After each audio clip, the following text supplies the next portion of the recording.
Hello all my dear student, मैं हूं Vivek Singh. Future ITM पे आपका स्वागत है। तो आज हम लोग पढ़ेंगे सेट थ्योरी एंड रिलेशन, एक एक करके 1 बाय 1 पढ़ते हैं। और ये जेई मेन ओरिएंटेड टॉपिक है और इसके क्वेश्चन 1 या 2 हर साल आते रहते हैं, किसी भी पेपर में आ सकते हैं। और ये कैलकुलस का एक प्रकार से बेसिक है, तो इसको हम लोग स्टार्ट कर रहे हैं क्योंकि बहुत सारे बच्चों की रिक्वेस्ट आ रही थी कि आप सर एक बार सेट रिलेशन कर दीजिए और फंक्शन, उसके बाद आप आगे कंटिन्यू करिए। तो स्टार्ट करते हैं बच्चों। सेट जैसा कि a well defined collection of object is known as set. हम लोगों को बस रिवाइज करना है, एक वेल डिफाइंड कलेक्शन जो जैसे कोई भी मेंबर, कोई भी एलिमेंट उस कलेक्शन का पार्ट है कि नहीं, उसी को कहते हैं सेट। जैसे कि आपको मालूम है कि set of all English alphabets, set को नॉर्मली कैपिटल लेटर से डिनोट करते हैं और उनके मेंबर्स को स्मॉल लेटर से। तो जैसे आपसे कहा जाए कि set of all vowels of A English alphabets, तो इसमें कौन कौन से वॉवेल्स होते हैं? तो ए होता है, ई होता है, आई, ओ और यू। तो आपसे कोई पूछा जाए कि क्या बी इस कलेक्शन का पार्ट है, तो आप कहोगे नहीं। तो well defined collection of objects को ही सेट कहते हैं, है ना। सेट के रिप्रेजेंटेशन के आपके 2 तरीके होते हैं। रिप्रेजेंटेशन का मतलब होता है कि इसको रिप्रेजेंट करने के किस तरीके से आप डिनोट कर सकते हैं। तो एक होता है बच्चों रोस्टर फॉर्म कहते हैं इसको, रोस्टर फॉर्म, और दूसरा होता है set builder form. Set builder form में हम लोग क्या करते हैं कि इसको प्रॉपर्टी वाइज एक्सप्लेन कर देते हैं। जैसे कि अगर आपको इस तरह से सेट दिया हो, एक सेट है जिसमें x लिखा है, x such that x equal to n square, जहाँ पे n जो है वो 1 से लेकर 5 तक का नंबर हो सकता है। तो इसी को अगर हमें रोस्टर फॉर्म में लिखना हो तो 1 का स्क्वायर कितना होगा? 1 का स्क्वायर 2 का स्क्वायर 4, 3 का स्क्वायर 9, 4 का स्क्वायर 16 और 5 का स्क्वायर 25। तो ये है आपका सेट बिल्डर फॉर्म और ये है roster form. Set roster form मतलब कि जो एलिमेंट्स हैं उनको आप कॉमा लगाते हुए एक कलेक्शन में लिख दीजिए उसको एक्चुअल एलिमेंट्स के, जैसे ये रोस्टर फॉर्म है। सेट बिल्डर फॉर्म मतलब एलिमेंट किसी प्रॉपर्टी को सेटिस्फाई कर रहे हैं, उस प्रॉपर्टी को मेंशन करते हुए आप लिखिए, इसी को कहते हैं रिप्रेजेंटेशन। अब बच्चों कुछ इसमें होता है स्टैंडर्ड सेट। स्टैंडर्ड सेट्स ये कौन कौन सा सेट हैं? तो ये जैसे हम लोगों को पता है सेट ऑफ रियल नंबर्स, है ना, set of real numbers, set of natural numbers. अगला होता है set of rational numbers, set of integers, है ना। ये रियल नंबर का सेट है, शॉर्ट में ही लिख देते हैं। ये नेचुरल, ये रेशनल, और इन सब में जो एलिमेंट्स होते हैं, और ये होता है इंटीजर। इंटीजर को हम लोग कैपिटल आई से भी डिनोट करते हैं। तो ये आपके होते हैं। हाँ, 1-2 और चीज़ें हैं, जैसे set of positive real number, set of negative real number. एक ये होता है set of all real number except 0। एक Z0 होता है set of all integer except 0, set of all integers except 0। इस तरह के टर्म होते हैं। तो ये हम लोगों को वेल नोन सेट्स पता हैं। आप चाहें तो पूरा लिख सकते हैं। Capital R denote set of real numbers, capital N set of all natural numbers, Q set of rational numbers. Rational numbers मतलब ऐसे नंबर्स जिसको P/Q में लिख सकते हैं, जहाँ P और Q इंटीजर्स हैं हैविंग नो कॉमन फैक्टर। और Z या capital I set of integers, set of positive real number, set of negative real numbers, set of all real numbers except 0, set of all integers except 0। तो ये बात को आपको ध्यान रखना होगा। और भी बहुत सारे होते हैं लेकिन ये मेन है ना। Method of writing a set, ये तो हम लोग पढ़ ही लिए कि रिप्रेजेंटेशन ऑफ सेट में roster form, set builder form. तो देखिए अभी तक हमने आपको ये बताया है कि सेट क्या है। तो सेट एक well defined collection of objects है। दूसरा, सेट को रिप्रेजेंट कर, सेट में अगर नंबर ऑफ़ एलिमेंट फाइनाइट है तो उसको फाइनाइट सेट कहते हैं, नंबर ऑफ़ एलिमेंट्स इनफाइनाइट है तो उसको इनफाइनाइट सेट कहते हैं।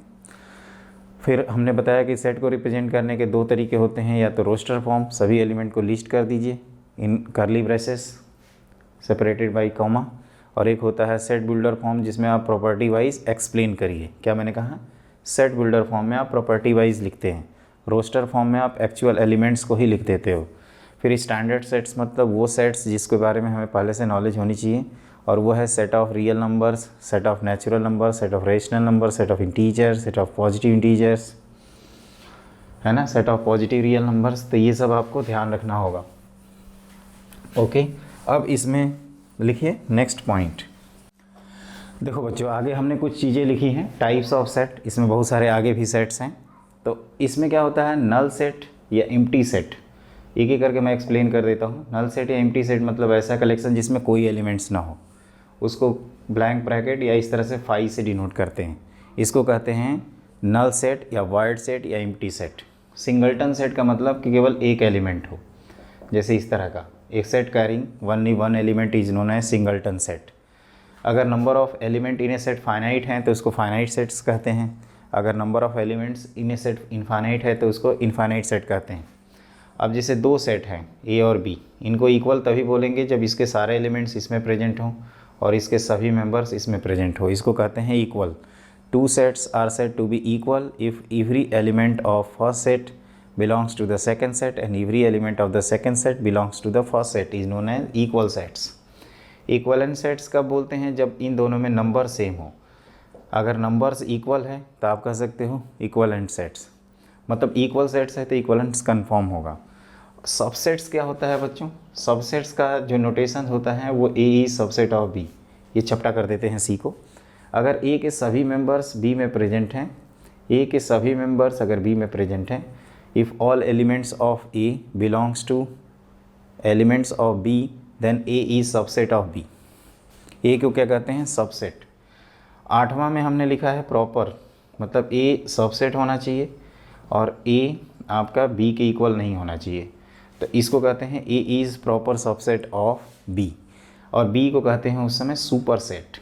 क्या कहते हैं, सुपर सेट।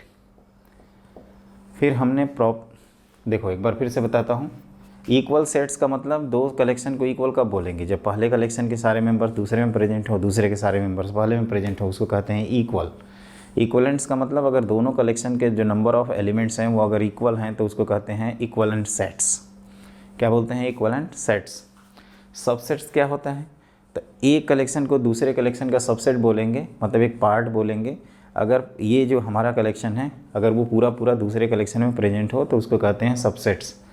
प्रॉपर सबसेट क्या होता है, तो A is subset of B but A not equal to B, then A is called A is subset of B and A not equal to B. तो ऐसे केसेस में हम लोग ए को कहते हैं प्रॉपर सबसेट और बी को कहते हैं सुपर सेट। फिर आपका होता है नंबर ऑफ सेट्स, तो अब ये हम लिखवा देते हैं नंबर ऑफ सेट्स, इसको ध्यान रखना। अब इनके एक एक एलिमेंट्स अब एक बार एनसीईआरटी को ऑब्जर्व कर लीजिएगा, वर देख लीजिएगा, सारी चीज़ें वही हैं, है ना। अब उतना तो करना पड़ेगा ना, हम एक्सप्लेन कर दे रहे हैं बच्चों। अब इसी को लिखेंगे तो टाइम लगेगा। नंबर ऑफ, जैसे मान लीजिए कि कोई एक एलिमेंट के थ्रू दिखाते हैं, जैसे 1 है, 2 है, 3 है। अब इसका हमें सबसेट्स लिखना है, तो by definition empty set is subset of every set.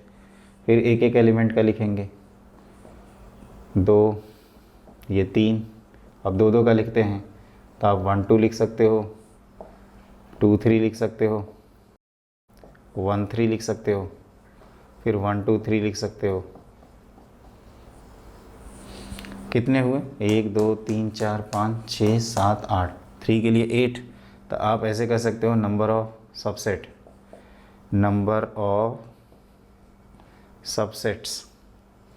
या तो हम कोई एलिमेंट ना सेलेक्ट करें, या तो एक एलिमेंट सेलेक्ट करें, या तो दो एलिमेंट सेलेक्ट करके बनाएं, या सब के सब सेलेक्ट कर लें, विच इज़ 2 की power n।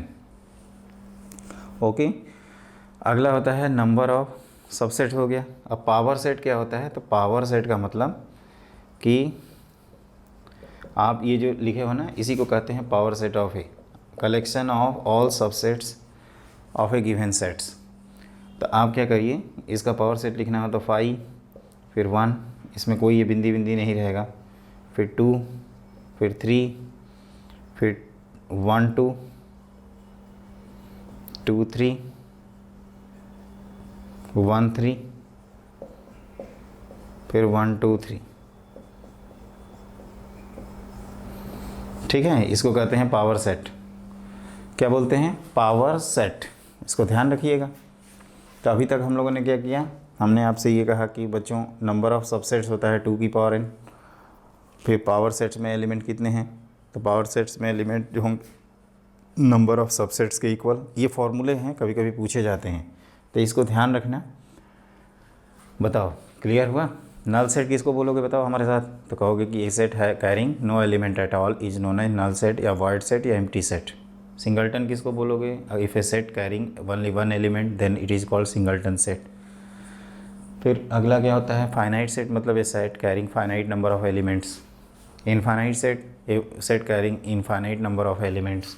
Equal sets, two sets are said to be equal if all elements of first set belongs to the second set and all elements of the second set belongs to the first set. Equivalent set, if two sets are said to be equivalent if number of elements are equal in both of them. Subset A is a subset of B if all elements of the A belongs to the elements of B, उसको कहते हैं equal set, subsets. Proper subset क्या है बोला? A is a subset of B but A not equal to B is known as, then A is called proper subset of B and B is called superset of A. Number of subsets 2 की power n, where n is the number of element in the set, and power set the collection of all subset of a given set is known as power set. Power set में ध्यान रखना ये phi एक member भी है और phi इसका एक सबसेट भी है, इस बात को आपको याद रखना होगा, है ना। अब आप लिखिए अगला हेडिंग, नेक्स्ट पॉइंट।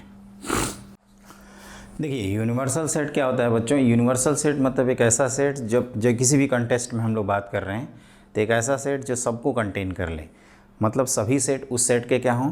सबसेट हों, उसी को कहते हैं यूनिवर्सल सेट।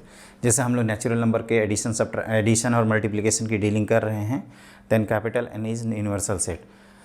अगर आप कोऑर्डिनेट ज्योमेट्री में बात कर रहे हैं तो set of all points in 2 dimensional plane is universal set. 3D में बात कर रहे हैं तो set of all points in the 3 dimensional plane is known है यूनिवर्सल सेट। यूनिवर्सल सेट का मतलब सबसे बड़ा सेट, जो प्रोबेबिलिटी के टर्म्स में हम लोग सैम्पल स्पेस कहते हैं।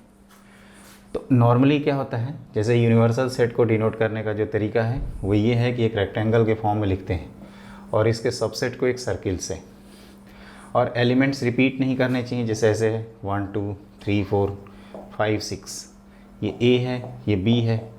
पहले हमें ये लिखना चाहिए था 1 2 3 4, फिर B होता है इसमें 3 4 5 6, और मान लीजिए यूनिवर्सल सेट है आपका U 1 2 3 4 5 6 7 8।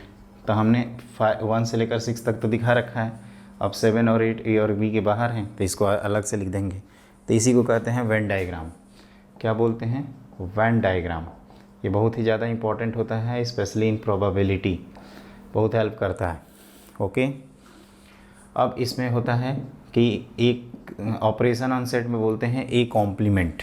ए कॉम्प्लीमेंट का मतलब बच्चों कि एक, इसको ऐसे भी लिखा जाता है कॉम्प्लीमेंट ऑफ ए सेट, मतलब एक ऐसा कलेक्शन जो आपका ए में नहीं है लेकिन यूनिवर्सल सेट में है।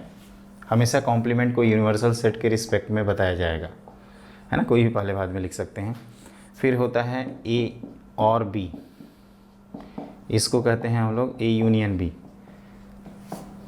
ऐसे मेंबर्स हैं जो या तो ए में प्रेजेंट हैं या तो बी में प्रेजेंट हैं या दोनों में हैं, इसको कहते हैं ए और बी। एक होता है ए एंड बी, मतलब ए इंटरसेक्शन बी, एक ऐसे एलिमेंट्स का कलेक्शन जो ए में है और साइमल्टेनियसली वो बी में भी है, तो इसको कहते हैं ए एंड बी। अगला होता है A but not B, not B, तो इसको लिखते हैं ए इंटरसेक्शन बी कॉम्प्लीमेंट, मतलब ऐसे एलिमेंट्स का कलेक्शन जो ए में है और साइमल्टेनियसली बी में नहीं है। अब देखो इन सब के बनाना हो डायग्राम तो आप कह सकते हो कि पहले ए है, ए के बाहर जितना है उसको कहते हैं ए कॉम्प्लीमेंट। ओके, फिर ए यूनियन बी क्या है? तो ए यूनियन बी का मतलब कि आइदर ए और बी, आइदर ए और बी और बोथ, इसको कहते हैं A union B. A intersection B का मतलब होता है बोथ ए एंड बी, तो ये इंटरसेक्शन वाला पार्ट है, this represent A intersection B. एक हमने लिखा है A but not B, A B, तो ए बट नॉट बी का मतलब ये होता है। क्लियर? तो ये ध्यान रखना बच्चों, A complement of a set, complement of a set मतलब set of all those elements which belongs to the universal set and which does not belongs to the given set is known as a complement. A और B का मतलब A union B, A and B मतलब A intersection B. A union B का मतलब इधर ए और B और both में एलिमेंट प्रेजेंट होगा तो उसको लिख देंगे। ए एंड बी का मतलब दोनों में प्रेजेंट होगा तभी लिखेंगे। ए बट नॉट बी का मतलब ओनली ए में प्रेजेंट होगा तभी लिखा जाएगा। तो इस तरह से हमारे ये सब क्वेश्चंस के पार्ट हैं। ओके, सही है। ये सब यूनिवर्सल सेट क्या है, वेन डायग्राम क्या है, ये सारी चीज़ें आपको मालूम है पहले से, बहुत अच्छे से पता है कि नहीं। अब आप लिखो नेक्स्ट पॉइंट। देखो बच्चों, अब आगे है difference of two sets. Difference of two sets का मतलब कि जैसे मान लीजिए आपको a माइनस बी लिखना है, तो इसी को हम लोग बोलते हैं a इंटरसेक्शन b कॉम्प्लीमेंट। और हमने बताया था कि ऐसे एलिमेंट्स को आपको लिखना है जो a में प्रेजेंट है लेकिन b से एब्सेंट है, ओनली a, है ना। वेन डायग्राम में अगर बनाना हो तो डिफरेंस a माइनस बी को अगर डिनोट करना है तो ये a है, ये b है, a माइनस बी का मतलब सिर्फ ये। ओके, डिमॉर्गन्स लॉ, इसमें क्या करते हैं कि हम लोग a यूनियन b का जो कॉम्प्लीमेंट है इसको लिखते हैं a complement intersection b complement, and a intersection b का जो कॉम्प्लीमेंट है उसको लिखते हैं a complement union b complement. इसको कहते हैं डिमॉर्गन्स लॉ। फिर डिस्ट्रीब्यूटिव लॉ होता है a union is distributed over intersection and intersection is distributed over union. तो इसमें लिखते हैं बच्चों a union b intersection a union c। यहाँ लिखते हैं a intersection b union a intersection c। Disjoint sets का मतलब अलग थलग मतलब यहाँ पे अगर a इंटरसेक्शन b की वैल्यू अगर 5 है तो हम लोग कहेंगे डिसजॉइंट सेट्स, मतलब a इधर मैं यहाँ तो वहाँ ज़िंदगी है कहाँ टाइप का, है ना, इस तरह का कहते हैं डिसजॉइंट सेट्स। तो ये सब ध्यान रखना, इस सब में यूज़ होता है एक एक करके। अब जैसे नंबर ऑफ़ एलिमेंट से रिलेटेड प्रॉब्लम्स आते रहते हैं, सबसेट से रिलेटेड प्रॉब्लम्स आते रहते हैं इस पर, तब आप लिखो। क्या बताया मैंने, डिफरेंस में a minus B B minus A similarly कर सकते हैं, b माइनस ए का मतलब only b। De Morgan's a union b का कॉम्प्लीमेंट और इंटरसेक्शन b का होल कॉम्प्लीमेंट है। डिस्ट्रीब्यूटिव लॉ, यूनियन को हमने इंटरसेक्शन पे डिस्ट्रीब्यूट कर दिया, इंटरसेक्शन को यूनियन पे डिस्ट्रीब्यूट कर दिया। और associative law, commutative law, union intersection follow करते हैं। कम्यूटेटिव लॉ का मतलब a union b equal to b union a और a intersection b equal to b intersection a। Associative law में ब्रैकेट शिफ्टिंग करते हैं, वो भी आपको याद रहना चाहिए, वो सब नहीं लिख रहे हैं। अब आप लिखो नेक्स्ट पॉइंट। देखो बच्चों, अगला है इसमें a b c are finite sets and u is the universal set. तो जैसे दो के बारे में पढ़ना है तो आप दो के लिए डायग्राम बना दीजिए। वेन डायग्राम से ये सब आंसर आराम से लिख सकते हैं। ए है, ये बी है, तो ए यूनियन बी में एलिमेंट चाहिए तो आइदर ए और बी। और आप देख रहे हो कि ये पार्ट 2 बार काउंट हो गया तो एक बार सब्ट्रैक्ट कर देंगे, तो number of element in A plus number of element in B minus number of element in A intersection B, क्योंकि वो एडिशनल एक बार काउंट हो गया है। Number of element in A plus number of element in B लिखेंगे if A and B are disjoint sets. Disjoint होगा तो इंटरसेक्शन वाला पार्ट गायब हो जाएगा। a माइनस बी का मतलब ओनली ए, तो number of element of A से number of element of A intersection B subtract कर देंगे। 3 के लिए भी बच्चों एक फार्मूला होता है। 3 के लिए क्या करते हैं, आप अगेन डायग्राम बना सकते हो। देखो 3 के लिए इस तरह से बनाओगे, ए बी और ये सी। तो जब ए को काउंट करेंगे, फिर एक बार बी को काउंट करेंगे, एक बार सी को, तो ये पार्ट दो दो बार काउंट हो जाएंगे, तो एक बार सब्ट्रैक्ट करना पड़ेगा। और ये पार्ट 3 बार काउंट होगा, तो जब इनको सब्ट्रैक्ट करेंगे तो ये 3 बार रिमूव हो जाएगा। मतलब इसको ऐसे लिखते हैं, याद करिए, S1 minus S2 plus S3, short लिखने का तरीका।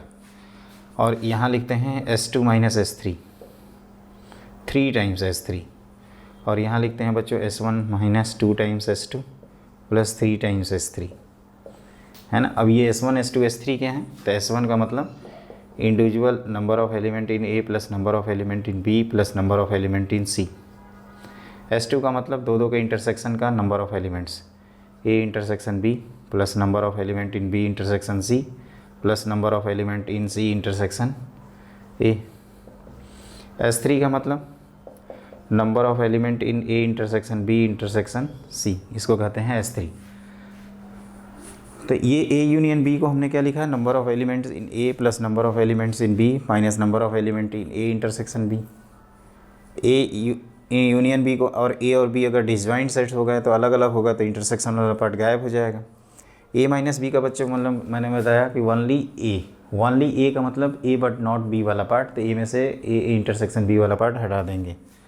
ये हमने नोटेशंस फॉर्म में लिखा है, इसको पढ़ते हैं n A plus n B plus n C minus n of A intersection B minus n of A B intersection C minus n of A intersection C plus n of A intersection B intersection C. तो उसी को S1 minus S2 plus S3, 4 के लिए S1 minus S2 plus S3 minus S4, इस तरह से आपका very करता रहता है। तो ये n के लिए हमने लिखा है। उसी तरह से नंबर ऑफ़ एलिमेंट जो आपके एग्जैक्टली 2 में हो तो उसके लिए आप क्या करोगे, नंबर ऑफ़ एलिमेंट ये वाला पार्ट एग्जैक्टली 2 का मतलब हो गया कि इसका, तो ये आप तीनों को ऐड करोगे तो ये 3 टाइम्स ऐड होगा, तो उस 3 टाइम्स को सब्ट्रैक्ट कर दिया S2 माइनस 3 टाइम्स S3। और नंबर ऑफ़ एलिमेंट एग्जैक्टली 1 मतलब ये जो पार्ट है इसकी बात कर रहे हैं, तो इसका आंसर होता है S1 minus 2 times S2 plus 3 times S3, जहाँ पे S1 आपका ये है, S2 ये है, S3 ये है। आप चाहें तो इसको बार बार लिख सकते हैं, और जो यहाँ पे नंबर के लिए लिख रहा हूँ ये प्रोबेबिलिटी के लिए भी होता है। तो सेट थ्योरी में बस इतना ही है बच्चों। बस सेट थ्योरी में जो इंपॉर्टेंट है, जो एग्जाम के पॉइंट ऑफ व्यू से, वो number of element in a set, जिसको कार्डिनल नंबर भी कहते हैं। अगली चीज़ इसमें इंपॉर्टेंट होती है पावर सेट। पावर सेट का मतलब the collection of all subsets of given set. Number of subset का फॉर्मूला याद रखना, प्रॉपर सबसेट का फॉर्मूला याद रखना। फिर ये नंबर से रिलेटेड जो फॉर्मूले हैं इनको याद रखेंगे तो आपके ऑलमोस्ट सारे क्वेश्चंस हो जाएंगे। अब हम कुछ क्वेश्चंस कराते हैं जिससे आपको कॉन्फिडेंस मिलेगा। और देखिएगा वेन डायग्राम को आप याद रखिएगा, आप चाहें तो इसका स्नैपशॉट ले सकते हैं या लिख सकते हैं इसको, है ना, ये सब भूलिएगा मत। आप चाहें तो इसको भी S1 माइनस S2 लिख सकते हो बच्चों, S1 माइनस S2, यहाँ सिंपली S1 क्योंकि S2 गायब है ना, इस तरह से आप चाहें तो डील कर सकते हैं। तो अब आप लिखो नेक्स्ट पार्ट। देखो बच्चों मैंने ये क्वेश्चन लिखा है, in a group of 1000 peoples there are 750 which can speak Hindi. 4000 people में 750 हैं जो हिंदी स्पीक कर रहे हैं, 400 which speak English. How many can speak Hindi only, how many can speak English only, how many can speak both. तो ऐसे questions Venn diagram से करेंगे तो बहुत ही बेहतर होगा, है ना। वेन डायग्राम से कैसे करेंगे भाई, देखो आपको ये पता है कि टोटल हैं 1000, 750 प्लस 400 करेंगे तो ये कितना होता है 1150। इसका मतलब ये होता है बच्चों कि जो 100 से एक्स्ट्रा बढ़ रहा है वो आपका 150 वो यहाँ पे है, ये वो दोनों हैं, हिंदी हैं ये इंग्लिश वाले हैं, ये दोनों बोल रहे हैं। ये टोटल 750 थे, इसका मतलब 500 इधर होंगे ओनली हिंदी वाले, इंग्लिश वाले टोटल 400 थे तो यहाँ होंगे 250। सारे आंसर्स हमने लिख दिए। आप एक बार सम करो इनका, तो इनका सम करोगे तो ये आएगा 500 और 500, एक मिनट 750 और 750, कुछ हमने गलती कर दिया है। 750 में से ये 600 आएगा ना यहाँ पे 600, ताकि इनका सम कितना होना चाहिए 1000। मतलब कोई ना कोई बोल रहा है ना, कोई गूंगा बहरा नहीं है, ऐसा भी नहीं है कि जो कोई लैंग्वेज नहीं बोल रहा है, हिंदी इंग्लिश में तो बोल ही रहा है। तो ये आप देखो 750 और 200, यहाँ देखिए 400 600, 400 प्लस 600 कितना हो गया आपका 1000 बिल्कुल। तो पहले पार्ट का आंसर क्या है, how many can speak Hindi only, तो 600 आंसर लिखोगे। How many can speak English only 250, how many can speak both 150। ये है आपका कंप्लीट आंसर वेन डायग्राम में। जब 3 का हो तो आप क्या करना, सबसे सेंटर पहले क्या करते हैं ना, 2 के लिए पहले ये इंटरसेक्शन वाला पार्ट लिखते हैं, उसके बाद बाकी पार्ट को भर देते हैं।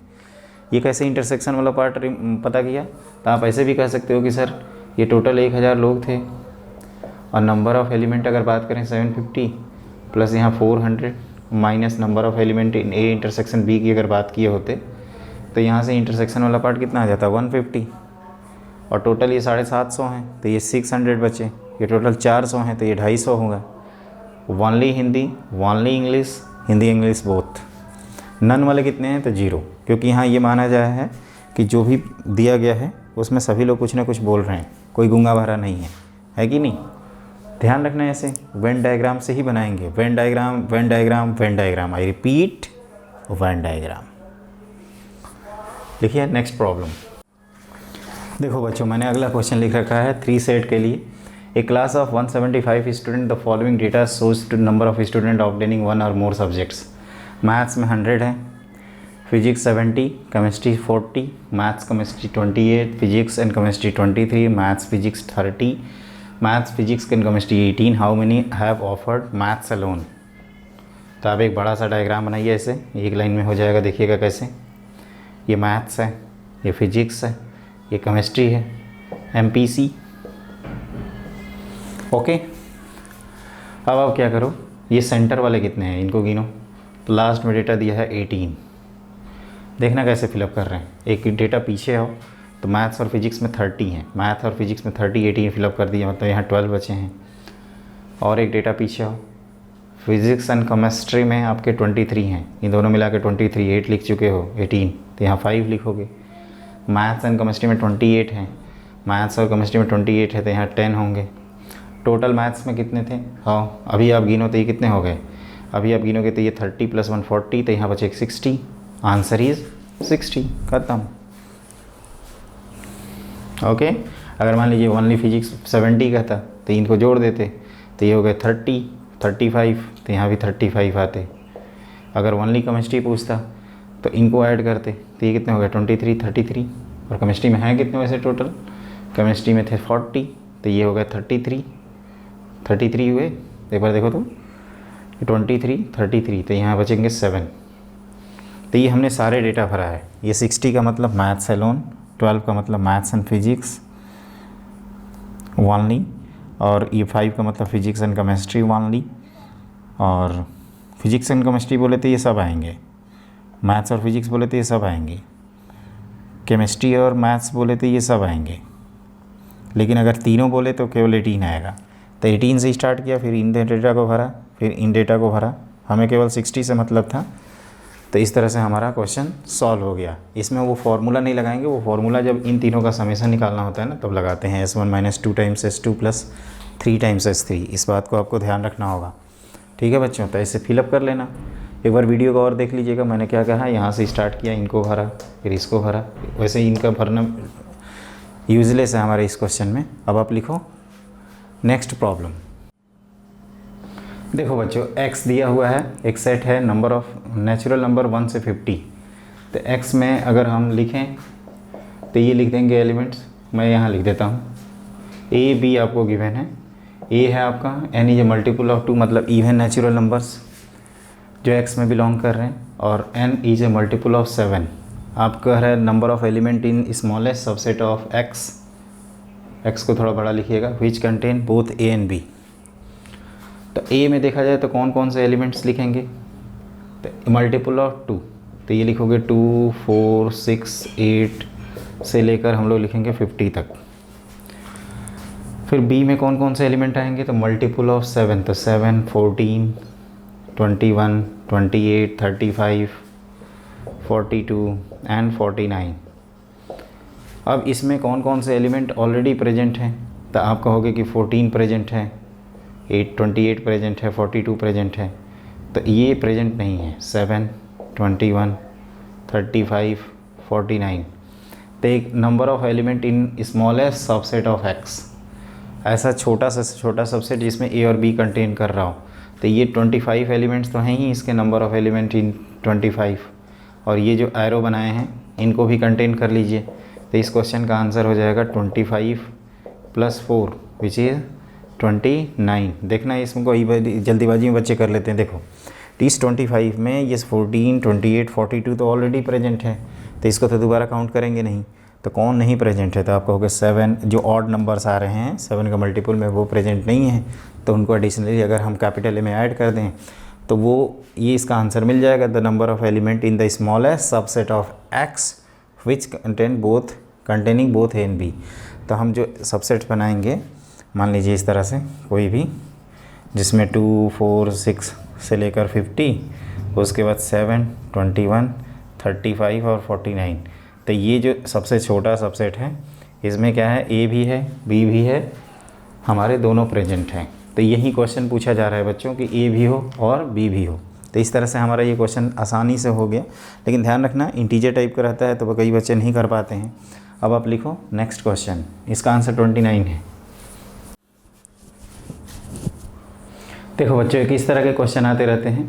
इफ़ ए की वैल्यू गिवन है, बी की वैल्यू गिवन है, आपको ये बताना है कि ए इंटरसेक्शन बी में कितने पॉइंट्स होंगे। आप ध्यान से देखो, ये सर्किल है, ये एलिप्स है। एलिप्स की इक्वेशन है x² का स्क्वायर प्लस y² 112/3 का होल स्क्वायर लिख सकते हैं, ये 4 हो जाएगा, है ना, इक्वल टू 1। और सर्किल है आपका x² plus y² equal to 25। आप इन दोनों को ड्रॉ कर लीजिए। तो एलिप्स हॉरिजेंटल है, तो हॉरिजेंटल एलिप्स हमने बनाया, ठीक। ये सर्किल, ये देखो ध्यान से, ये 12 है, सर्किल इंटरसेक्ट कर रहा है 5 से, और ये 4 है, तो सर्किल इस तरह से इंटरसेक्ट करेगा। तो there are 4 point of intersection, है ना। डायरेक्टली भी कह सकते हैं, या x का एक दूसरा तरीका है कि y² की वैल्यू यहाँ पुट कर दीजिए, तो x की 2 वैल्यू जाएंगी, और x की वैल्यू 2 रखेंगे तो y की वैल्यू भी 2 आ जाएंगी, मतलब 2 2 जाए 4 आंसर आ जाएगा। तो इस तरह से हमारा क्वेश्चन हो जाएगा। अगर आप प्रॉपर बनाना चाहें दोस्तों तो बना सकते हो। देखो कैसे, ये आपका इलिप्स और ये आपका वो सर्किल, तो कितनी जगह इंटरसेक्ट कर रहा है, 1 2 ये 3 और यहाँ पे 4, 4 point of, there are 4 points of intersection. तो ये आपको ध्यान रखना है बच्चों कि कौन कितनी जगह इंटरसेक्ट किया, है ना। तो देखो सेट थ्योरी में बस इतना ही है, इसके क्वेश्चंस अनलिमिटेड हैं। वहीं इंटरसेक्शन, यूनियन, आपके वेन डायग्राम वाले क्वेश्चंस, तो वेन डायग्राम वाले क्वेश्चंस आप वेन डायग्राम से बनाना, नंबर ऑफ सबसेट से रिलेटेड क्वेश्चन जो हैं वो उसको भी कर लेना। अब हम लोग इसके बाद पढ़ेंगे रिलेशंस, है ना। ये सेट थ्योरी कम्प्लीटली हमने डिस्कस कर दिया, छोटे छोटे पार्ट हैं जिसको हम लोग एक एक करके बात करेंगे। तो सेट थ्योरी हो गई आपकी। सेट थ्योरी में इंपॉर्टेंट क्या है, तो सेट का representation, roster form, builder form, set builder form, Venn diagram. और रिलेशंस क्या होता है बच्चों, रिलेशन से पहले हम लोग पढ़ते हैं कार्टेशियन प्रोडक्ट ऑफ 2 सेट्स, उसके बाद पढ़ते हैं रिलेशंस। तो लिखिए नेक्स्ट पॉइंट। देखो बच्चों, अगला हेडिंग होता है कार्टेशियन प्रोडक्ट ऑफ 2 सेट्स। इसको ऐसे लिखते हैं A क्रॉस B, और इसको ऑर्डर्ड पेयर में लिखा जाता है x, y, such that x belongs to A and y belongs to B। Clear, इसको ऑर्डर्ड पेयर में लिखा जाता है। जैसे फॉर एग्जांपल, अगर A की वैल्यू हम लोग लेते हैं 1 2 3 और B की वैल्यू ले लेते हैं 4 5, तो A क्रॉस B लिखोगे तो ये आ जाएगा आपका 1 का कॉम्बिनेशंस लिखो, तो 1 4 1 5 2 4 2 5 3 4 एंड 3 5, है ना। इसको कहते हैं A क्रॉस B। अब यहाँ पे क्या होता है बच्चों कि number of element in A cross B होता है number of element in A multiplied by number of element in B। अगर नंबर ऑफ़ एलिमेंट A में P हैं, दूसरे में Q हैं, तो number of element A cross B में P की हो जाएंगे। और रिलेशन क्या होता है, इसको रिप्रेजेंट करने के हमारे पास 4 तरीके होते हैं। एक रोस्टर फॉर्म, जो हम लोग सेट थ्योरी में पढ़ रहे थे, set builder form, property wise explain करना, फिर एरो डायग्राम जो फंक्शन में हम लोग ज़्यादा यूज़ करते हैं, और ग्राफिकल रिप्रेजेंटेशंस, ग्राफिकल या ग्रिड टाइप का रिप्रेजेंट करते हैं। एरिया अंडर कर्व में रिप्रेजेंट किया जाता है, ग्राफिकल रिप्रेजेंटेशंस। तो इसमें आप एक चीज़ नोटिस कर रहे हैं कि अगर आपको B क्रॉस A में पूछूँ तो 4 1 4 2 4 3 5 1 5 2 5 3, कोऑर्डिनेट ज्योमेट्री में लिखोगे तो ये पॉइंट्स अलग हैं, B क्रॉस A के पॉइंट्स अलग होंगे। तो पहला नोट पॉइंट यही रहता है कि इन जनरल आपका A cross B not equal to B cross A, पहला पॉइंट। दूसरा पॉइंट ये है कि A और B में से कोई भी अगर एम्प्टी सेट हुआ तो A क्रॉस B 5 हो जाएगा। तीसरा पॉइंट है कि A और B में से कोई भी अगर एक भी इन्फानाइट सेट हुआ तो A cross B infinite set आएगा। और फोर्थ पॉइंट है कि अगर A और B में m एलिमेंट्स कॉमन है तो A क्रॉस B और B क्रॉस A में से m स्क्वायर एलिमेंट्स कॉमन होंगे। If A and B has m elements common,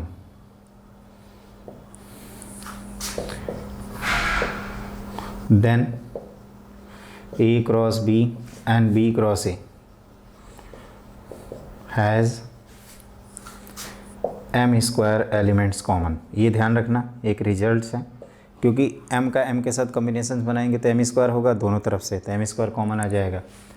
अगला इसमें ये होता है बच्चों, ये तो हमने लिखवा ही दिया कि अगर नंबर ऑफ़ एलिमेंट्स ए में पी हैं, नंबर ऑफ़ एलिमेंट्स बी में क्यू हैं, तो number of element A cross B में हो जाएंगे आपके पी क्यू, और subsets of number of subsets of A cross B ये कितने हो जाएंगे, तो 2 की पावर पी क्यू।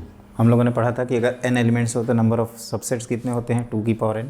तो टोटल अगर पी क्यू हैं तो नंबर ऑफ़ सबसेट्स लिखना चाहिए, number of subsets of A cross B equal to 2 की पावर पी क्यू। ओके, तो ये रहा Cartesian product of 2 sets. Okay, A cross B लिखा आपने, ए क्रॉस बी, तो ए में क्या है बी में क्या है, इस तरह से आप लिखते जाओ। ए क्रॉस बी का मतलब ए को बी के साथ मैप करेंगे, जैसे 1 4 1 5 2 4 2 5 3 4 3 5, फिर बी का ए के साथ क्रॉस करते तो 4 1 4 2 4 3। तो ये आपको ध्यान रखना है कि नंबर ऑफ़ एलिमेंट्स अगर इसमें पी हैं इसमें क्यू हैं तो इसमें हो जाएंगे पी क्यू। अगर इनमें से कोई भी एक फाइनाइट सेट निकला, सॉरी इनफाइनाइट सेट, तो नंबर ऑफ़ एलिमेंट इनफाइनाइट हो जाएंगे ए क्रॉस बी में। फिर अगर इसमें से कोई भी एक एम्प्टी सेट निकला तो हम लोग क्या कहेंगे, एम्प्टी सेट के केस में ये फाई आ जाएगा, ए क्रॉस बी या बी क्रॉस ए। तो ये क्यों पढ़ रहे हैं, हमने तो रिलेशन की बात की थी। तो बेसिकली रिलेशन क्या होता है बच्चों, ए से बी, जो A cross B, A to B relation define करने के लिए ए क्रॉस बी का सबसेट होना ज़रूरी है। मतलब रिलेशन को ऐसे डिफाइन करते हैं कि let A and B are 2 sets, then every subset of A cross B represent a relation from set A to set B. क्या बोला मैंने, every subset of A cross B represent a relation from set A to set B. तो लिखिए next point, देखो every subset of A cross B represent a relation from A to B, उसी को लिखा गया है प्रॉपर वे में। Let A and B are 2 subsets, then a relation R from A to B is subset of A cross B. Total number of relation कितने होंगे, तो आप कहोगे कि number of element in set A अगर P है, number of element in set B Q है, तो number of element in A cross B हो जाएगा पी क्यू। अब हमने पढ़ा है कि इसके नंबर ऑफ सबसेट हो जाएंगे 2 की पावर पी क्यू, और जितने सबसेट उतने relation by definition, then hence number of relations from set A to set B is 2 की पावर पी क्यू। इसमें एम्प्टी रिलेशन भी आएगा, यूनिवर्सल रिलेशन भी आएगा, वो क्या होते हैं वो मैं बाद में बताऊँगा। डोमेन क्या होता है, तो देखो रिलेशंस के जो भी मेंबर हैं उसके पहले कलेक्शन के जो भी, जैसे आप ऐसे कर सकते हो कि डोमेन ऑफ रिलेशन ये हो जाएगा collection of A such that A comma B belongs to relation. जितने रिलेशन के मेंबर हैं उसमें पहले मेंबर का जो सेट है। रेंज क्या होता है, रेंज ऑफ रिलेशन, तो set of all members A comma B belongs to relation, और पूरा पूरा बी सेट को हम लोग कहते हैं कोडोमेन। क्या कहते हैं बी सेट को बच्चों, कोडोमेन बोलते हैं। तो डोमेन क्या है, तो जितने पहले मेंबर पार्टिसिपेट करें उसको डोमेन, दूसरे सेट में जितने मेंबर पार्टिसिपेट करें उसको रेंज रिलेशन के, और जो सेकंड सेट है उसके सारे मेंबर्स को हम लोग कहते हैं कोडोमेन, माने the whole set B is called codomain. अब हम क्या करते हैं, अगर एरो की direction A comma B relation का मेंबर है तो आप क्या करिए, एरो की डायरेक्शन चेंज कर दीजिए, मतलब एक ऐसा रिलेशन बनाइए जो बी टू ए हो, उसी को कहते हैं इन्वर्स रिलेशन। और inverse relation R inverse equal to B comma A such that A comma B belongs to relation. मतलब ए कॉमा बी आप रोस्टर फॉर्म में लिखे ही होंगे, आप सबके ऑर्डर पे एक्सचेंज कर दीजिएगा, उसी को कहते हैं इन्वर्स रिलेशन। अब आप लिखो नेक्स्ट पॉइंट। ये क्वेश्चन है, लेट ए इक्वल टू 1 2 3 से लेकर 10 तक के नंबर्स हैं, आर एक रिलेशन है, x comma y x plus 2y equal to 10, x y belongs to real A, then R inverse आपको निकालना है। तो सबसे पहले देखिए, तो x की वैल्यू है 10 माइनस 2y। तो अगर मैं पूछूं कि रिलेशन में कौन कौन से मेंबर हैं, तो आप y की वैल्यू 1 रखोगे तो ये आएगा 8, तो 8 कॉमा 1। y की वैल्यू 2 रखोगे तो ये आएगा 2 2 जा 4 6 कॉमा 2। 3 रखोगे y की वैल्यू तो 3 2 जा 6 4 आएगा 4 कॉमा 3। फिर 3 के बाद 4 रखोगे तो 8 2 कॉमा 4, और 5 रखोगे तो 5, ये आ जाएगा आपका आंसर 0। तो ये आएगा आंसर। एक बार चेक कर लेते हैं बच्चों, x की 4 ही मेंबर्स आएंगे ना, 1 2 3 4, कौन कौन से आएंगे, 2 4 4 3 6 2 8 1। ओके, तो ये रिलेशन हो गया। अब इसका आर इन्वर्स निकालना है, तो मैंने आपको तरीका सिखाया था कि कि आप क्या करिए, ऑर्डर पेयर को एक्सचेंज कर दीजिए 2 6 3 4 एंड 4 2।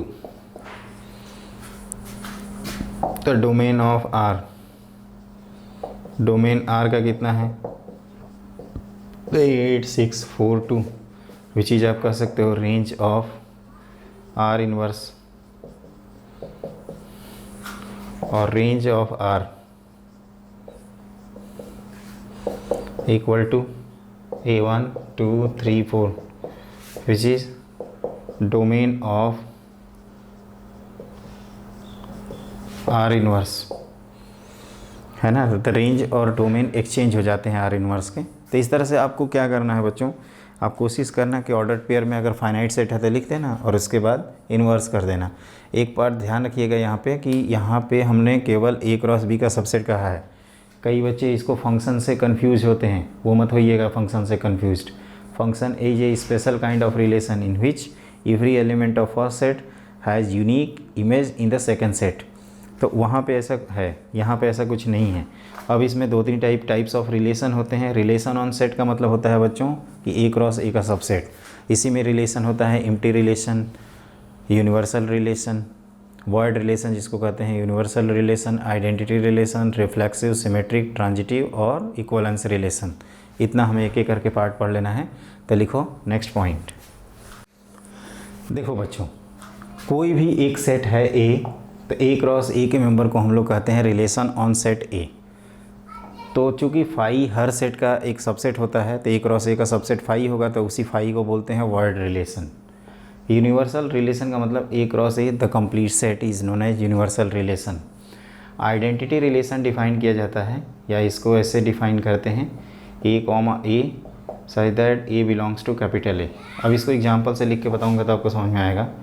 जैसे ये है आपका 1 2 3, तो आइडेंटिटी रिलेशन हम लोग कहेंगे जब रिलेशन में आपका 1 1 2 2 3 3 हो, इससे ना एक ज़्यादा ना एक कम। Identity relation in identical input identical output, 1 रखेंगे 1 मिलेगा, 2 रखेंगे 2 मिलेगा, 3 रखेंगे 3 मिलेगा, उससे कम। जैसे अगर मैं पूछूं कि क्या ये आइडेंटिटी रिलेशन है 1 1 और 2 2, आइडेंटिटी रिलेशन में कहते हैं कि एवरी मेंबर इटसेल्फ ओनली, मतलब रिलेटेड टू इटसेल्फ ओनली, तो this is not an identity relation. अगर मैं ये पूछूं कि क्या ये आइडेंटिटी रिलेशन है 1 1 2 2 3 3 और ये 1 2, तो ये आइडेंटिटी रिलेशन नहीं है क्योंकि ये एक्स्ट्रा है ना। ध्यान रखना, आइडेंटिटी, रिफ्लेक्सिव, सिमेट्रिक में थोड़ा बहुत डिफरेंस होता है जिसको आपको तुरंत समझना होगा। ये यूनिवर्सल और एम्प्टी रिलेशन को तो ऐसे ही बोल रहे थे। अब देखिए ध्यान से, एक होता है आपका रिफ्लेक्सिव रिलेशन, अंतर समझिएगा बच्चों। रिफ्लेक्सिव, एवरी मेंबर इट्स, ये ऐसे होता है कि A belongs to relation for every A belongs to capital A। जैसे अगर हमने इस रिलेशन को कहा 1 1 2 2 उसी सेट के लिए 3 3, तो ये आपका रिफ्लेक्सिव है, आइडेंटिटी भी है ना। रिफ्लेक्सिव का RF लिख सकते हो।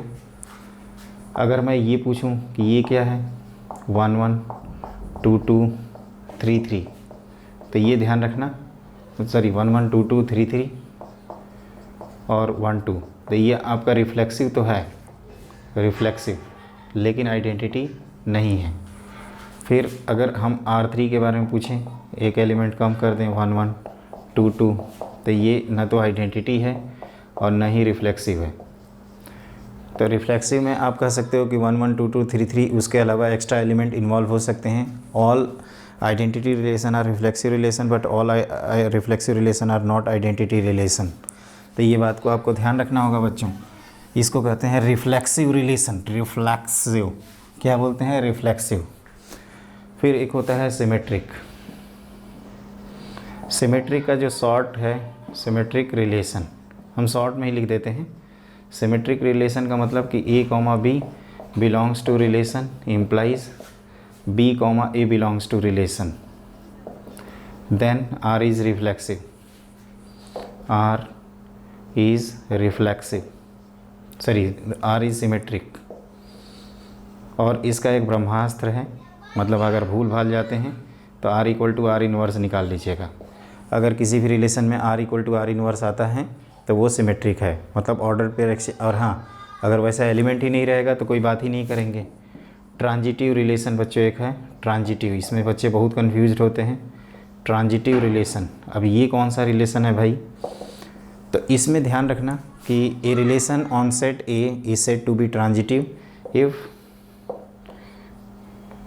A, B belongs to relation and B, A belongs to B, C belongs to relation implies A, C belongs to relation for each pair, each for every, ऐसे कह सकते हो, A, B, C belongs to capital A। मतलब हमें ये देखना होगा, और देखो ये तीनों इंडिपेंडेंट है। जैसे कई बच्चों को लगता है कि रिफ्लेक्सिव हो गया सिमेट्रिक हो गया तो ट्रांजिटिव होगा, रिफ्लेक्सिव हो गया ट्रांजिटिव हो गया तो सिमेट्रिक होगा। ऐसा कोई ज़रूरी नहीं है, सारे परमुटेशन कॉम्बिनेशन यहाँ पे फेल हो जाते हैं। या ऐसा गेम है जहाँ सारे प्रेडिक्शन फेल हैं। तो एक काम करते हैं, इसमें आप ये ध्यान रखना कि अगर 1 2 3 सेट की बात करें तो 1, 2 प्रेजेंट है, 2, 3 प्रेजेंट है बच्चों, तो ये आपका ट्रांजिटिव नहीं होगा।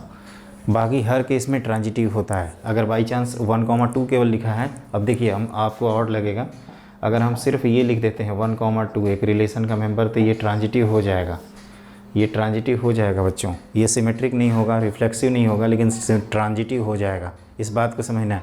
इसीलिए हम हमेशा समझा रहे हैं कि आप एक केस याद रखिए जिसमें ट्रांजिटिविटी रिजेक्ट करेंगे, बाकी सारे केस में अगर वो केस दिखे तो ट्रांजिटिविटी रिजेक्ट कर देना, बाकी सारे केस में ट्रांजिटिविटी एक्सेप्ट कर लेना। और वो केस कौन सा है? तो 1 2 दिखे, 2 3 दिखे, 1 3 गायब हो तो उसको कहेंगे it is not a transitive. मैंने कहा ना कि ये एक ऐसा गेम है जहाँ सारे प्रेडिक्शन फेल हैं। तो रिफ्लेक्सिव में क्या है? 1 1 2 2 3 3 होना ही होना चाहिए, उससे अगलावा चलेगा। आइडेंटिटी में उतना ही होना चाहिए, ना उससे कम ना उससे ज़्यादा। सिमेट्रिक में 1 2 है तो 2 1 होना चाहिए, मतलब R equal to R inverse होना चाहिए। ट्रांजिटिव में 1 2 है, 2 3 है तो 1 3 होना चाहिए, अदरवाइज़ ट्रांजिटिविटी रिजेक्ट कर देंगे। बाकी सारे केस में इट इज़ ट्रांजिटिव। तो ये आपको ध्यान रखना है। इक्वलेंस रिलेशन क्या होता है बच्चों? तो इक्वलेंस रिलेशंस बेसिकली अगर कोई रिलेशन सिमेट्रिक है, रिफ्लेक्सिव है और ट्रांजिटिव है तो उसी को कहते हैं इक्वलेंस रिलेशन। और हमने बोल ही दिया कि ये तीनों आपस में इंडिपेंडेंट हैं, तो इसको ध्यान रखिएगा। मतलब आप कह सकते हो कि एक रिलेशन इक्वलेंस रिलेशन, ये क्या है बच्चों? तो a relation on set A is said to be an equivalence relation if it is reflexive, symmetric and transitive. एक बार रिपीट कर रहा हूँ। A relation on set A is said to be symmetric, a relation on set A is said to be an equivalence relation if it is reflexive, symmetric and transitive. तो उसको हम लोग कहते हैं इक्वलेंस रिलेशन। क्या बोलते हैं उसको? Equivalence relation. A relation on set A is said to be equivalence relation if it is symmetric, transitive and reflexive। कोई भी पहले बाद में बोल सकते हो, RST बोलते हैं, रिफ्लेक्सिव, सिमेट्रिक, ट्रांजिटिव। अब ध्यान रखिएगा कि रिफ्लेक्सिव, ट्रांजिटिव, सिमेट्रिक में से कोई भी अगर एक फेल कर जाता है तो then it is not an equivalence relation. पहला पॉइंट। दूसरा पॉइंट ध्यान रखेंगे कि इक्वलेंस रिलेशन चेक करना है तो आपको reflexive, symmetric, transitive independently check करना होगा, क्योंकि मैंने बताया है कि ऐसा गेम है जहाँ सारे प्रेडिक्शन फेल हैं। आपको बेसिकली सिमेट्रिक के केस में R equal to R inverse और ट्रांजिटिव के केस में आपको ये ध्यान रखना है कि किस केस में आप ट्रांजिटिविटी रिजेक्ट करेंगे। और मैं क्या कह रहा हूँ?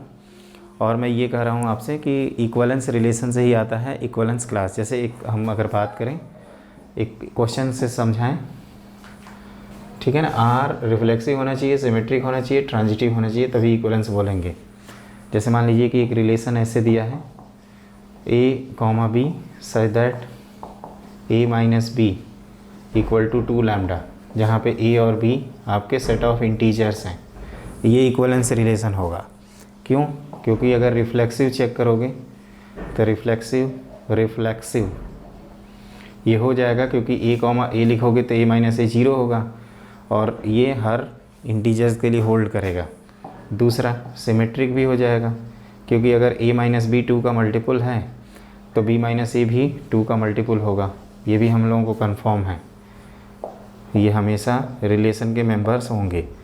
ट्रांजिटिव, तो ट्रांजिटिव भी हो जाएगा क्योंकि a minus B 2 times lambda 1 है और b minus C 2 times lambda 2 है, तो इनको ऐड करेंगे तो a minus C 2 times lambda 1 plus lambda 2 अलग ही इंटीजर्स आएगा, है ना। तो इसको कहते हैं इक्वलेंस रिलेशन। जब भी कोई इक्वलेंस रिलेशन होता है तो अपने जो सेट है Z उसको 2 पार्ट में डिवाइड कर देता है। अब इधर क्या होगा, वो कलेक्शंस आएंगे जहाँ पे इवन इंटीजर्स लिखे रहेंगे, जैसे 0 प्लस माइनस 2 प्लस माइनस 4, इस तरह से प्लस माइनस 6 करके। और एक वो इंटीजर्स आएंगे जो plus minus 1 plus minus 3 plus minus 5, जहाँ पे ऑड। तो इक्वलेंस रिलेशन क्या करता है, अपने गिवन सेट को अलग अलग एक्सक्लूसिव सबसेट्स में ब्रेक कर देता है। इसके सारे एलिमेंट्स आपस में रिलेटेड हैं, मतलब यहाँ के कोई भी 2 एलिमेंट पिक करें उनका डिफरेंस ले वो 2 का मल्टीपल आएगा, यहाँ के कोई भी एलिमेंट पिक करें उनका डिफरेंस करें 2 का मल्टीपल आएगा, लेकिन यहाँ का कोई मेंबर इससे मेंबर से रिलेटेड नहीं है क्योंकि ऑड आ जाएगा, है ना। तो ये ध्यान रखिएगा कि इक्वलेंस रिलेशंस के लिए करते क्या हैं, है ना। इक्वलेंस रिलेशन के लिए हम लोग बच्चों करते क्या हैं कि सिमेट्रिक, रिफ्लेक्सिव और ट्रांजिटिव अलग अलग चेक करते हैं। ट्रांजिटिव के लिए हमने पहले से ही ये जूम कर लिया था कि a comma B B comma C member है, तो a minus B 2 times lambda 1 आया, b minus C 2 times lambda 2 आया, ये दोनों को ऐड किया तो a minus C 2 times lambda 1 plus lambda 2 आया और उससे हमारा यह आंसर आ गया। तो ये ध्यान रखना। अब आपको सिखाते हैं कि 1 कॉमा और इससे रिजल्ट भी बता देंगे, इसी को कहते हैं इक्वलेंस क्लास। जैसे कि एक क्वेश्चन भी आया था आपका अभी JEE मेन में, उसको पहले मैं बता ही देता हूँ ना, अदरवाइज़ आपको प्रॉब्लम हो सकती है इक्वलेंस क्लास को लेकर। तो लिखिए नेक्स्ट प्रॉब्लम। देखो बच्चों, लेट a इज़ 2 3 4 5 6 से लेकर 30 तक एक ये सिंबल है, be an equivalence relation defined by a comma b related to c comma d implies and implied by ad equal to bc. Number of ordered pairs which satisfy this equivalence relation with the set. तो मान लेते हैं कि इससे related आपका ये ऐसे कुछ है, a कॉमा b से रिलेटेड है, 4,3 से रिलेटेड। अब ये क्या होगा, AD इक्वल टू BC, तो इसको ऐसे भी लिख सकते हैं A by B equal to C by D, मैंने first upon second equal to third by fourth, A by B equal to 4/3। अब A और B की पॉसिबिलिटीज़ निकालो, तो आप कहोगे कि सर पहली पॉसिबिलिटी है इसको 4 रखोगे तो इसको 3 रख दो, देखते जाना। इसको अगर 8 रखेंगे तो इसको 6 रख देते हैं, इसका ट्रिपल करो 12 और इसका ट्रिपल 9, इसका 4 गुना 16, इसका 4 गुना कितना होगा 12, इसका 5 गुना 20, इसका 5 गुना 15, इसका 6 गुना 24, इसका 6 गुना 18। आगे क्या होगा बच्चों, 7 गुना करेंगे तो ये 28 और इसका 21, 8 गुना करेंगे तो 8 गुना 32 और ये 24, ये तो है नहीं, 30 ही गिनो कितने हैं, 3 4 5 6 7। नॉर्मली स्टूडेंट इसको छोड़ देते हैं, ये ध्यान रखिएगा, इसको भी काउंट करते हैं। नॉर्मली मैं देखा हूँ आंसर टिक करके आते हैं बी ऑप्शन, कहते हैं कि सर इसको क्यों काउंट करेंगे। अरे बेटा इसलिए काउंट करेंगे क्योंकि रिफ्लेक्सिव भी तो करना है ना, रिफ्लेक्सिव सिमेट्रिक ट्रांजिटिव करना है, इसलिए इसको भी काउंट करते हैं, ध्यान रखना। तो टोटल नंबर कितने आए हैं 7। और इस तरह का क्वेश्चन थोड़ा बारीकी से करिएगा, जिसको निकालना है दूसरी तरफ लिख कर अज्यूम कर लेना, उसके बाद डेटा को लिखना, अपने आप डेटा में वैल्यू लिखोगे और आंसर आ जाएगा, है कि नहीं। ओके, इस तरह से हमारा ये क्वेश्चन कंप्लीट हो गया। और ध्यान रखिएगा इक्वलेंस रिलेशन से ऐसे ही क्वेश्चंस आते हैं। एक क्वेश्चन और करते हैं, लिखिए नेक्स्ट प्रॉब्लम। एक आता है बच्चों की ये जो सेट दिया है इसमें नंबर ऑफ़ इक्वलेंस रिलेशन कितने हैं।